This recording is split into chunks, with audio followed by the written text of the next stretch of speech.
الحمد للہ وکفا وسلام علی عبادہ الذین اصطفیٰ اما بعد فاعوذ باللہ من الشیطان الرجیم بسم اللہ الرحمن الرحیم۔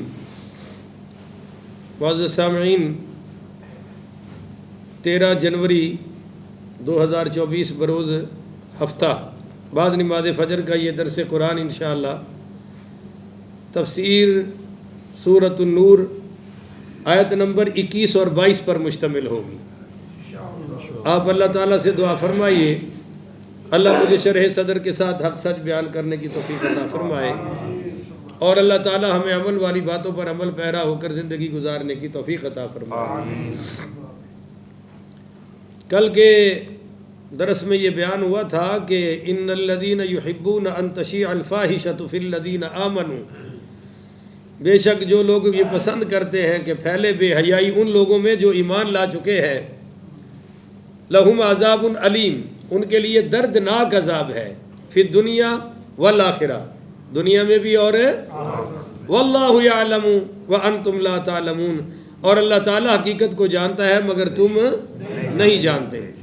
تو آج اسی سلسلے کی کڑی ہے کہ یا ایھا الذین آمنوا، اے ایمان والو، لا تتبعوا خطوات الشیطان، نہ چلو شیطان کے نقش قدم پر، نہ چلو شیطان کے، اس کے لیے لفظ کیا استعمال ہوا جی؟ خطوات الشیطان،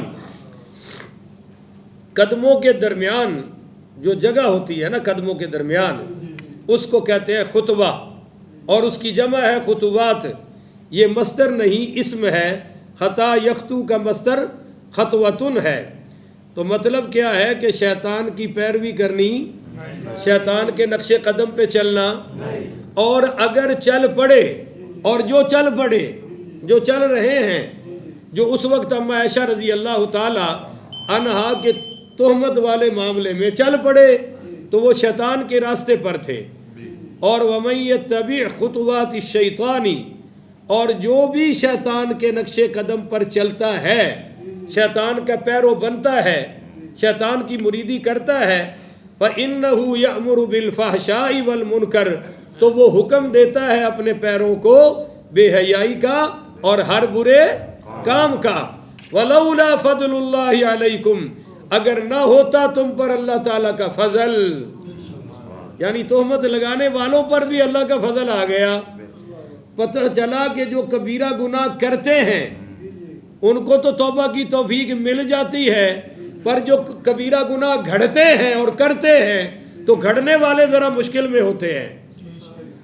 بولو، گھڑنے والے ذرا، دیکھیں نا، ایک گناہ میں پڑ گیا، اس کی حیثیت اور ہے، ایک نے گناہ کو گھڑا اور پھر گناہ میں پڑا تو اس کی کیفیت اور ہے۔ تو فرمایا وَلَوْلَا فَضْلُ اللَّهِ عَلَيْكُمْ، اگر نہ ہوتا تم پر اللہ تعالیٰ کا فضل، وَرَحْمَتُهُ، اور اس کی رحمت، تو مَا زَكَىٰ مِنْكُمْ مِنْ أَحَدٍ أَبَدًا، تو نہ بچ سکتا تم میں سے کوئی بھی ہرگز، یعنی تم میں سے پھر کبھی بھی کوئی پاک نہ ہوتا۔ عائشہ تو پہلے بھی پاک تھی، آج بھی پاک ہے اور قیامت تک پاک رہیں گی۔ ذرا اونچی کہو نا سبحان اللہ۔ اب آپ کو سمجھ آ گیا کہ ام المومنین کی پاکیزگی کا عالم کیا ہے؟ اللہ فرما رہا ہے کہ میرا فضل ہے، میری رحمت ہے کہ میں نے تم کو معاف کر دیا، وگرنہ تم کو کوئی بھی پاک کرنے والا اور پتہ چلا کہ پاک ہونا، پاک رہنا، یہ ہمارا کمال نہیں، اللہ کا فضل ہے۔ بولو، یہ اللہ کا فضل ہے، اس میں ہمارا کوئی کمال ہے نہیں۔ بعض لوگ بڑی پاکیزگی کے دعوے بھی کر بیٹھتے ہیں۔ تو اللہ فرما رہا ہے سورۃ النساء آیت نمبر 49 میں کہ أَلَمْ تَرَ إِلَى الَّذِينَ يُزَكُّونَ أَنفُسَهُمْ بَلِ اللَّهُ يُزَكِّي مَن يَشَاءُ، کیا آپ نے ان لوگوں کو نہیں دیکھا جو خود بخود اپنی تعریف کرتے ہیں، اپنی تعریف، اپنی توصیف کرتے ہیں، بلکہ اللہ جسے چاہتا ہے قابل تعریف بنا دیتا ہے۔ تمہیں خود تعریف کرنے کی ضرورت ہے نہیں۔ فَلَا تُزَكُّوا أَنفُسَكُمْ، اپنے آپ کو پاک نہ سمجھو اور اپنی پاکیزگی کے نعرے بھی نہ لگاؤ۔ اب تو بادشاہوں پیروں نے مچھندر چھوڑے ہوئے ہیں، ہر مرید کو گھیر کر بیان کرتے ہیں، پیر صاحب نے ایسا کہا تو ایسا ہو گیا، ایسا کہا تو ایسا ہو گیا. ارے یہ کہنے کی کیا ضرورت ہے؟ اگر وہ ہے تو انشاءاللہ اللہ دلوں میں خود بخود ڈالتا جائے گا. کوئی وکیل شکیل رکھنے کی ضرورت ہے نہیں. تو فلا تزکوا انفسکم، اپنی پاکیزگی کے دعوے نہ کرو. وَأَعْلَمُ بِمَنِ اتَّقَى، وہ اللہ جانتا ہے تم میں سے جو جو پرہیزگار ہے. تو پرہیزگاروں کو اللہ جانتا ہے یا نہیں جانتا؟ تو وَلَا يُزَكِّي مَن يَشَاءُ، ہاں اللہ تعالیٰ پاک کرتا ہے جسے چاہتا ہے. واللہ سمیع علیم، اور اللہ تعالیٰ سب کچھ سننے اور جاننے والا ہے. اب اگلی آیت جو ہے نا، آیت نمبر 22، اس کو بڑے غور سے سمجھنا ہے. اس کا شان نزول ہے، پہلے ترجمہ سمجھ لیں. وَلَا يَعْتَلِ أُولِي الْفَضْلِ مِنْكُمْ، اور نہ قسم کھائیں جو برگزیدہ ہیں تم میں سے. وَلَا يَعْتَلِ أُولِي الْفَضْلِ مِنْكُمْ، جو تم میں سے فضل والے ہیں، فضل والے جو صاحب الفضل ہیں وہ قسم نہ کھائیں. مِنْكُمْ وَالسَّعَةِ، اور جو خوشحال ہیں تم میں سے وہ قسم نہ کھائیں اس بات پر، کیا؟ أَن يُؤْتُوا أُولِي الْقُرْبَى، اس بات پر کہ وہ نہ دیں گے رشتہ داروں کو. والمساکین، اور نہ دیں گے مساکین کو، مسکینوں کو. والمہاجرین، اور راہ خدا میں ہجرت کرنے والوں کو نہیں، فی سبیل اللہ نہیں دیں گے. ولیعفو، چاہیے کہ یہ لوگ معاف کر دیں. ولیصفحوا، درگزر کریں. الا تحبون، کیا تم یہ پسند نہیں کرتے کہ ان یغفر اللہ لکم، کہ تمہیں اللہ معاف کر دے؟ کیا تم یہ پسند نہیں کرتے؟ تو جب تم پسند کرتے ہو کہ اللہ تمہیں معاف کر دے تو تم بھی تو ان کو معاف کر دو نا. واللہ غفور الرحیم، اور بے شک اللہ تعالی غفور الرحیم ہے. اللہ تعالیٰ درگزر کرنے والا ہے اور رحم ہے کرنے والا. اس آیت کا شان نزول یہ ہے کہ اما عائشہ صدیقہ پاک پڑھیے رضی اللہ تعالی عنہا پر جو تہمت لگانے والے تھے، ان میں غلط فہمی میں آ گئے. مستح بن اساسہ، جن کا نام کہا جاتا ہے عوف تھا، بعد نے لکھا کہ مستح ان کا لقب تھا. یہ بدری صحابی ہیں، اور یہ حضرت ابو بکر صدیق پاک پڑھیے رضی اللہ تعالی عنہ کے خالہ کی لڑکی کے بیٹے ہیں، یعنی کزن کے بیٹے ہیں. بھانجے لگے، غریب تھے، نادار تھے، والد ان کا تھا نہیں، تو ان کا سارے اخراجات حضرت ابو بکر صدیق نے اٹھائے ہوئے تھے، اور بھی بہت ساروں کے خرچے اٹھائے ہوئے تھے. مگر یہ چونکہ قریبی تھے تو اما عائشہ صدیقہ رضی اللہ تعالیٰ عنہا پر جو تہمت لگی اس میں یہ بھی ملوث ہو گیا سننے سنانے میں، بس اور کوئی زیادہ یہ کو گھڑنے والے تو تھے نہیں. چنانچہ جب حضرت اما عائشہ کی صفائی میں، پاکیزگی میں، ان کی طہارت میں آیتیں نازل ہو گئی قرآن کی کہ جس طرح قرآن پاک ہے اما عائشہ کی طہارت بھی پاک ہے. قرآن میں شک کوئی نہیں تو عائشہ صدیقہ کی صداقت میں بھی شک کوئی نہیں. جب یہ آیتیں نازل ہوئی تو حضرت مستح کو سزا بھی ملی، حد قذف جاری ہوئی، اور اس کے بعد حضرت ابو بکر صدیق کے پاس آئے معافی مانگنے. تو حضرت اور کہا کہ حضرت میں نے تو کوئی بات گھڑی نہیں تھی، بس مجلسوں میں بات ہوتی تھی میں بیٹھ جاتا تھا، میں نے تو کوئی بات کی بھی نہیں.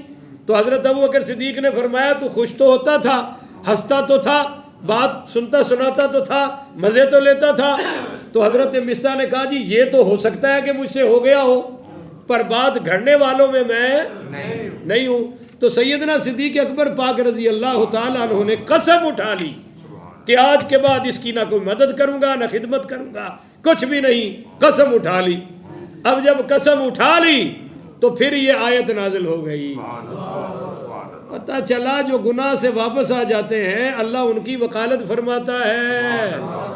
خود یہ ان کے حق میں نازل ہوئی کہ وَلَا يَعْتَلِ أُولِي الْفَضْلِ مِنْكُمْ وَالسَّعَةِ، نہ قسم کھائیں جو برگزیدہ ہے تم میں سے، اور وَالسَّعَةِ جن کے گھر کھلے ہیں. کہو نا سبحان اللہ. جنہاں دے ویڑے کھلے، یار انہاں دے ویڑے کنے اچھے تے کھلے ہون گے جتھے دلہا بن کے مصطفیٰ آ رہے نے. اس ابو بکر دی گھر دی عظمت دا اور کفالت دا کیا کہنا بھائی، جتھے دلہا بن کے حضور آ رہے نے. اب یہاں چند باتیں سمجھنے کی ہے. بڑا تحفہ ہے تمام سننے والے مرد و خواتین مسلمانوں کے لیے، بڑی خاص توجہ۔ نمبر 1، یہ آیت حضرت ابو بکر صدیق کے افضل الامت ہونے پر دلالت کر رہی ہے۔ سبحان اللہ۔ نبی کے بعد سب سے اعلیٰ ابو بکر ہیں، کیونکہ قرآن کہہ رہا ہے اولو الفضل، یہ ہے فضل والے۔ تو ہم حضرت ابو بکر صدیق کی افضلیت تو ثابت کرتے ہیں، پر اس آیت نے افضلیت کی قطعیت ثابت کر دی ہے۔ نمبر 2، تواتر سے یہ ثابت ہے، آگے چل کر میں شیعہ تفسیر کا بھی حوالہ دوں گا ابھی تھوڑی دیر بعد، کہ یہ آیت حضرت ابو بکر صدیق کی شان میں نازل ہوئی ہے۔ اور نمبر 3، اولو الفضل والسعۃ جمع کا صیغہ ہے اور ابو بکر ایک ہے، تو جب کسی کو عزت دی جاتی ہے نا تو کر کے نہیں، جمع کے صیغے سے بلایا جاتا ہے، آپ کر کے۔ تو حضرت ابو بکر صدیق پر جمع کا صیغہ لا کر ان کی عظمت کو ذرا بلند طریقے سے بیان فرمایا گیا ہے۔ نمبر 4، اللہ تعالیٰ نے فضل کو مطلق فرمایا، کسی قید کے ساتھ مقید ہے کہ یہ فضل حاصل ہے جی، یہ فضل حاصل ہے، نو نو نو، مطلق۔ تو اس سے معلوم ہوا کہ سیدنا صدیق اکبر پاک فاضل علی الاطلاق تھے، آپ میں ہر اعتبار اور ہر قسم کی فضیلتوں کو اللہ نے جمع کر رکھا تھا۔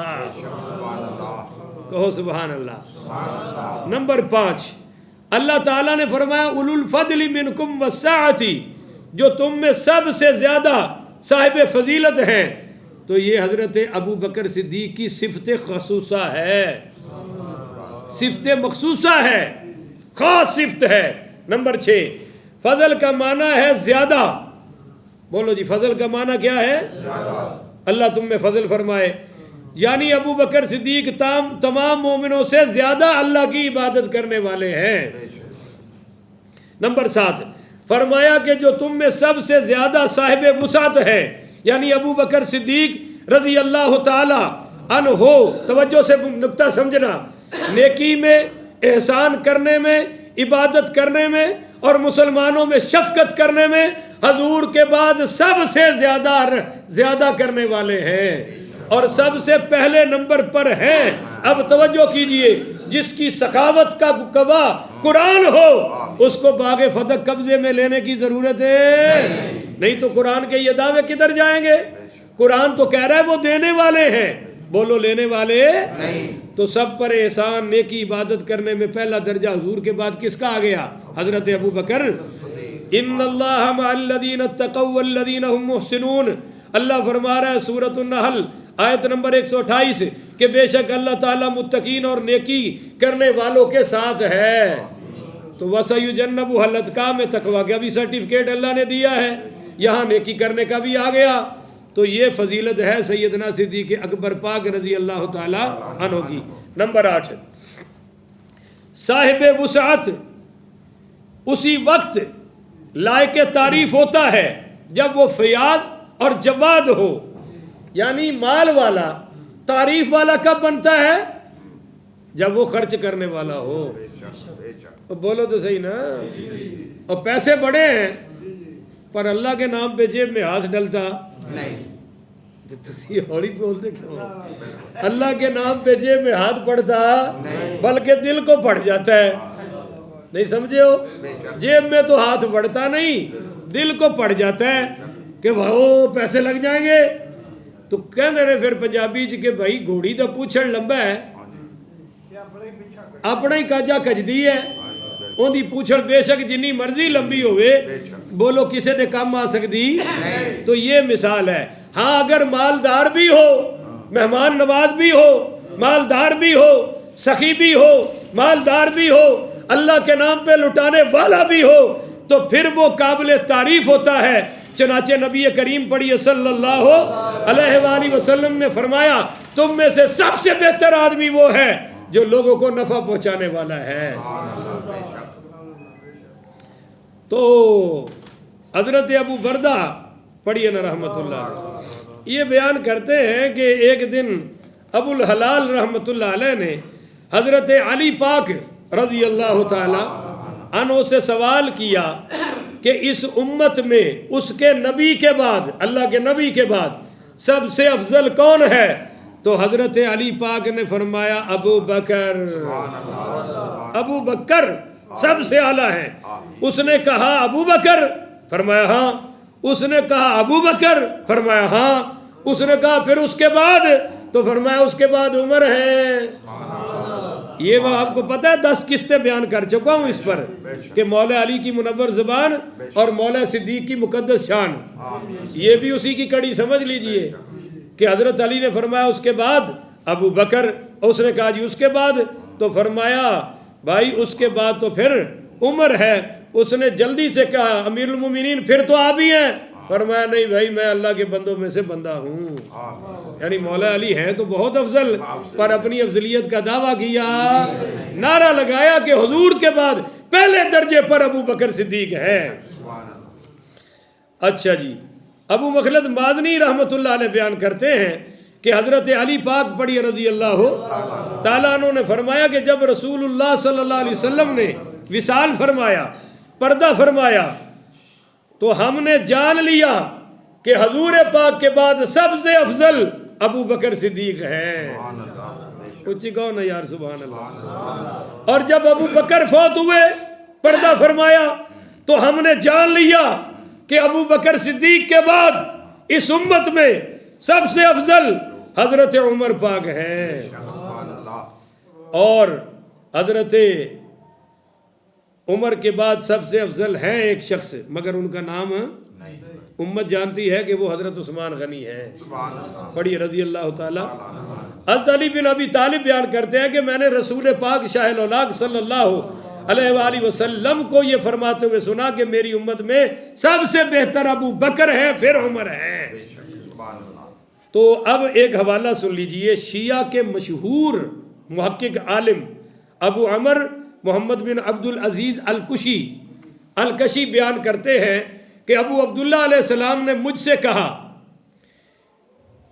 ابو عبداللہ علیہ السلام نے کہا کہ مجھ کو سفیان ثوری نے محمد بن المنقدر سے روایت کرتے ہوئے یہ حدیث بیان کی ہے کہ حضرت علی علیہ السلام نے کوفہ میں منبر پر کھڑے ہو کر فرمایا کہ اگر میرے پاس ایسا شخص لایا گیا جو مجھ علی کو ابو بکر و عمر پر فضیلت دیتا ہو تو میں ضرور اس کو وہ سزا دوں گا جو مفتری کذاب کو دی جاتی ہے، یعنی الزام لگانے والے کو، تہمت قائم کرنے والے کو جو سزا دی جاتی ہے 80 کوڑوں کی، میں اس کو وہ سزا دوں گا۔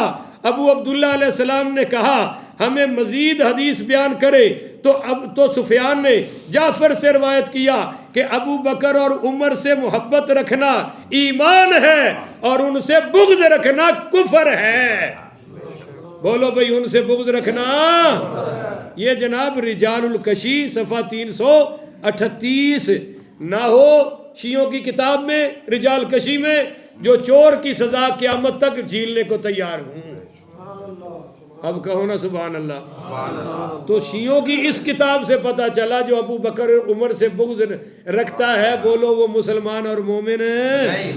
اور ابو ذر غفاری رضی اللہ تعالیٰ عنہ بیان کرتے ہیں کہ رسول پاک صلی اللہ علیہ وسلم کو فرماتے ہوئے میں نے سنا کہ جو شخص مجھ پر سب سے پہلے ایمان لایا اور جس نے سب سے پہلے میری تصدیق کی، اور قیامت کے دن جو سب سے پہلے مجھ سے مصافحہ کرے گا وہ صدیق اکبر ہے، اور صدیق ہی فاروق ہے جو میرے بعد حق اور باطل میں فرق کرنے والا ہے۔ یہ حوالہ کیا ہے؟ رجال الکشی شیعہ کی کتاب صفحہ 29۔ بولو صفحہ 29۔ اب تفضیلی بھائیوں اور شیعوں سے کہتا ہوں کہ میری مخالفت اور گالیاں چھوڑ دو، اس حوالے کو غلط ثابت کر دو، میں خود ہی جھوٹا ہو جاؤں گا۔ اور اگر یہ حوالہ سچا ہے تو پھر مان لو کہ حضور کے بعد پہلی سب سے بڑی ہستی ابو بکر صدیق کی ہے۔ اچھا جی، بخاری شریف کی ایک حدیث سنا دوں۔ حضرت ابو الدرداء رضی اللہ تعالیٰ عنہ سے روایت ہے کہ سرکار دو عالم صلی اللہ علیہ وآلہ وسلم نے مجھے فرمایا کہ تم لوگوں میں، رسول اللہ صلی اللہ علیہ وسلم نے فرمایا کہ اللہ تعالیٰ نے مجھے تم لوگوں کی طرف بھیجا نبی بنا کر، تو تم سب نے کہا کہ تم نے جھوٹ بولا، یعنی کافروں نے، اور ابو بکر نے کہا کہ اے نبی آپ نے سچ فرمایا، اپنی جان اور مال سے میری غم گساری کی ہے۔ تو یہ شان ہے سیدنا صدیق اکبر کی۔ اچھا جی، اس پر نوواں نقطہ یہ دینا چاہتا ہوں کہ ابو بکر کے فیاض، جواد، سخی ہونے کی دلیل ہے کہ حضرت ابو بکر صدیق نے اسلام لانے کے بعد حضرت عثمان بن مظعون، حضرت طلحہ، حضرت زبیر، حضرت سعد بن ابی وقاص، حضرت عثمان بن مظعون رضی اللہ تعالیٰ عنہم کو، ان سب کو مسلمان بنانے کا ذریعہ ابو بکر صدیق ہیں۔ زور سے کہو نا یار سبحان اللہ۔ آئے ہائے ہائے ہائے۔ اب سنو جی، نمبر 10 پہ ایک نقطہ، اس آیت میں ابو بکر صدیق سے فرمایا انہیں چاہیے کہ وہ معاف کر دیں، درگزر کرے۔ عفو کرنا، معاف کرنا، یہ متقی کی شان ہے۔ بولو جی، یہ متقی کی شان ہے۔ اور جس شخص کا معاف کرنے کا جذبہ جتنا قوی ہوگا اتنا ہی اس کا تقوی مضبوط ہوگا، اور غیر معمولی۔ اور حضرت ابو بکر صدیق سب سے بڑے سخی بھی ہیں، اور بولو سب سے زیادہ متقی بھی ہیں۔ کیوں؟ اس کی ایک چھوٹی سی دلیل سمجھیے۔ ایک صحابی ہیں حضرت ہلال بن امیہ، پڑھو رضی اللہ تعالی عنہ۔ ان کو نا حضرت ابو بکر صدیق نے آزاد کیا، سارا مال خرچ کر کے نا ان کے مالک سے خرید کر ان کو، مالک ان کا کافر تھا، جب آزاد کرا دیا تو مشرکین نے یہ تانا دیا کہ ابو بکر نے اتنا مال خرچ کر دیا ہے، لگتا ہے کہ اس ہلال بن امیہ کا کوئی پرانا احسان تھا ابو بکر پر جس کا بدلہ دیا ہے، وگرنہ کوئی کسی پر اتنا مال خرچ کرتا۔ ہائے ہائے ہائے ہائے۔ اسی وقت اللہ کا قرآن آ گیا۔ اب سنیے، وَسَيُجَنَّبُهَا الْأَتْقَى، اور ان قریب اس شخص کو جہنم سے دور کر دیا جائے گا۔ کس کو؟ الَّذِي يُؤْتِي مَالَهُ يَتَزَكَّى، جو مال دیتا ہے، خرچ کرتا ہے اپنی پاکیزگی کے لیے، کسی کے احسان کے بدلے میں، اپنی پاکیزگی کے لیے۔ وَمَا لِأَحَدٍ عِندَهُ مِن نِعْمَةٍ تُجْزَى، اس پر کسی شخص کا کوئی دنیاوی احسان نہیں ہے کہ جس کے بدلے میں اتنا مال خرچ کر رہا ہے، إِلَّا ابْتِغَاءَ وَجْهِ رَبِّهِ الْأَعْلَى، بلکہ وہ تو صرف اپنے رب اعلیٰ کی رضا کے لیے خرچ کر رہا ہے۔ وَلَسَوْفَ يَرْضَى، ان قریب اس کا رب اس پہ راضی ہو گیا۔ بولو، اس کا رب اس پہ راضی ہو گیا۔ دیکھو نا، حضور کو فرمایا اللہ نے وَلَسَوْفَ يُعْطِيكَ رَبُّكَ فَتَرْضَى، میں اتنا دوں گا کہ آپ مجھ پر راضی ہو جائیں گے۔ اور ادھر فرمایا صدیق نے اتنا دے دیا ہے کہ میں رب راضی ہو گیا ہوں۔ کہو نا سبحان اللہ۔ نمبر 11، اللہ تعالیٰ نے حضور پاک صلی اللہ علیہ وسلم سے فرمایا فَاعْفُ عَنْهُمْ وَاصْفَحْ، سورہ المائدہ آیت نمبر 13 میں، کہ ان کو معاف کر دے اور درگزر کریں۔ اور حضرت ابو بکر سے فرمایا وَلْيَعْفُوا وَلْيَصْفَحُوا، یعنی وہ معاف کر دیں اور درگزر کریں۔ تو پتہ چلا کہ حضور ابو بکر صدیق پاک رضی اللہ تعالیٰ عنہ نبی پاک شاہ اللہ کی ہر صفت میں ثانی ہیں، معاف کرنے میں بھی اور بولو درگزر کرنے میں بھی۔ حضور کے بعد سب سے بڑا درجہ حضرت ابو بکر صدیق کا ہے۔ نمبر 12، اس آیت میں فرمایا کہ ان کو چاہیے کہ لوگوں کو معاف کر دے، تو کیا یہ نہیں چاہتے کہ اللہ ان کو معاف کر دے؟ جب یہ آیت نازل ہوئی نا، توجہ سے سنیے گا، آخری جملہ ہے کہ الا تحبون ان یغفر اللہ لکم، کیا تمہیں یہ پسند نہیں کہ اللہ تعالیٰ تمہیں معاف کر دے؟ تو سیدنا نبی کریم پڑھیے صلی اللہ علیہ وآلہ وسلم نے حضرت ابو بکر صدیق پڑھیے رضی اللہ تعالیٰ عنہ سے فرمایا ابو بکر، اللہ تعالیٰ تم سے پوچھ رہے ہیں کہ کیا تمہیں یہ پسند نہیں کہ اللہ تعالیٰ تمہیں معاف کر دے؟ تو کہنے لگے بلا واللہ یا ربنا انا لنحب ان تغفر لنا، اللہ کی قسم یا رسول اللہ میں تو چاہتا ہوں کہ اللہ مجھے معاف کر دے۔ تو فرمایا ابو بکر پھر تم بھی معاف کر دو۔ اب سنیے، انا فتحنا لک فتحا مبینا لیغفر لک اللہ ما تقدم من ذنبک وما تأخر، حضور کے آگے بھی مغفرت ہے، حضور کے پیچھے بھی مغفرت ہے. کون ہے یا رسول اللہ؟ حضور کے آگے بھی مغفرت ہے اور بولو پیچھے بھی. آگے بھی گناہ کوئی نہیں اور حضور کے پیچھے بھی گناہ نہیں. اور صدیق اکبر کی مغفرت بھی ہو گئی کہ تم نہیں چاہتے، اللہ پوچھ رہا ہے کہ تمہیں معاف کر دیا جائے. الا تحبون ان یغفر اللہ لکم، کیا تم نہیں چاہتے کہ اللہ تمہیں بخش دے؟ تو ہاں جی میں چاہتا ہوں. تو فرمایا پھر اس کو تم بخش دو، میں تمہیں بخش دیتا ہوں. تو پتہ چلا کہ حضرت ابو بکر صدیق کی مغفرت بھی قطعیت کے ساتھ ثابت ہے، قرآن سے ثابت ہے. اور جو ان کی مغفرت میں شک کرے اس کی اپنی مغفرت کوئی نہیں ہے. خطرے میں ہے بھائی، بہت بڑے خطرے میں ہے. اگر اس طرح مر گیا تو یہ پکا بے ایمان ہے.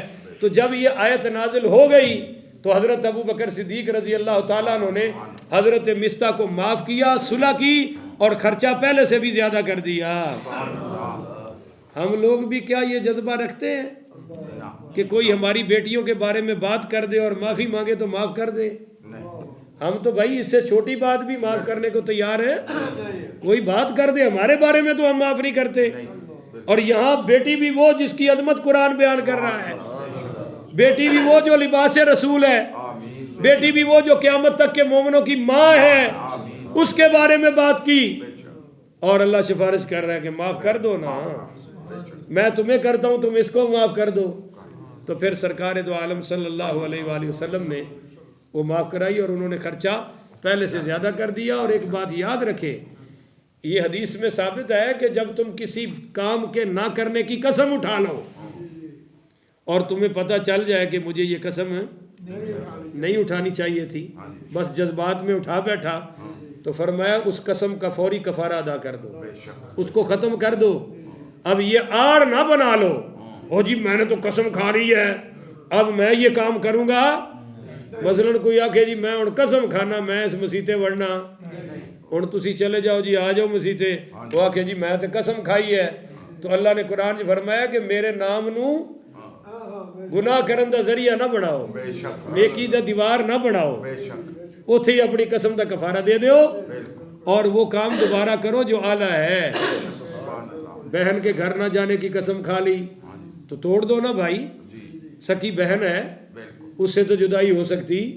بھائی سے نہ بولنے کی قسم کھا لی، توڑ دو، کفارہ ادا کر دو. توڑنے کا مطلب یہ ہے اس قسم کا کفارہ کرو اور وہ عمل جو نیکی ہے اس کو دوبارہ شروع کر دو. یہ ایک بہت بڑا سبق ہے آج کے درس میں. اللہ مجھے اور آپ کو عمل کی توفیق عطا فرمائے. آخر ودعوانا ان الحمدللہ رب العالمین.